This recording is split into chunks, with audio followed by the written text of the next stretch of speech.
આજે આદરણીય યશસ્વી વડાપ્રધાન નરેન્દ્રભાઈ મોદીએ પોલેન્ડની મુલાકાત કરી છે અને પોલેન્ડની મુલાકાત એ આપણા માટે, ગુજરાત માટે ને ભારત માટે પોલેન્ડનું માન આદરણીય મહારાજા દિગ્વિજયસિંહ જાડેજાએ બીજા વિશ્વયુદ્ધ દરમિયાન 600 બાળકોને જે આશ્રય બીજે ક્યાંય નહોતો મળ્યો એ ગુજરાતે આપ્યો હતો ને ભારતે આપ્યો હતો.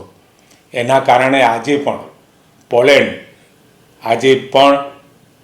દિગ્વિજયસિંહ જાડેજાજીને, ગુજરાતને અને ભારતને કાયમ યાદ રાખી રહ્યું છે. એમના નામથી વોર્સોવામાં ગુડ મહારાજા સ્ક્વેરના નામાભિકરણ સાથે ચોરાયાનું નામ આપ્યું છે, સ્કૂલ્સના નામ, રોડના નામ, અને એમની સ્મૃતિઓ હંમેશા પોલેન્ડે તાજી રાખી છે. અને ગુજરાત અને ભારતનો મૂળ મંત્ર વસુધૈવ કુટુંબકમની ભાવના સમગ્ર દુનિયામાં આદરણીય વડાપ્રધાન મોદી સાહેબ જે ફેલાવી રહ્યા છે અને દુનિયાને એક કુટુંબમાંની, અને અત્યારની પરિસ્થિતિમાં ભારતનું ચિંતન એ સમગ્ર વિશ્વ માટે છે.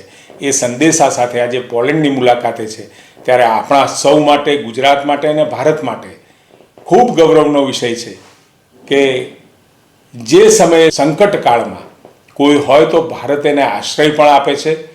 ભૂતકાળમાં પારસીઓ બીજા વિશ્વયુદ્ધ દરમિયાન પોલેન્ડવાસીઓના બાળકોને પણ ત્યાં રાખી જામ સાહેબે એમના રહેવા, જમવા, કપડાં, શિક્ષણ તમામ બાબતોમાં એમને રાખી અને જે પોલેન્ડમાં પછી એ બાળકોને પરત કર્યા ત્યારે આજે પોલેન્ડ એના માટે ભારત અને ગુજરાતનો સવિશેષ આભારની સાથે કૃતજ્ઞતાની લાગણી અનુભવતો હોય. એટલે પોલેન્ડ સાથે આપણો ખૂબ જૂના ઇતિહાસને આજે નરેન્દ્રભાઈ મોદી સાહેબ ત્યાં જઈને ઉજાગર કરી રહ્યા છે.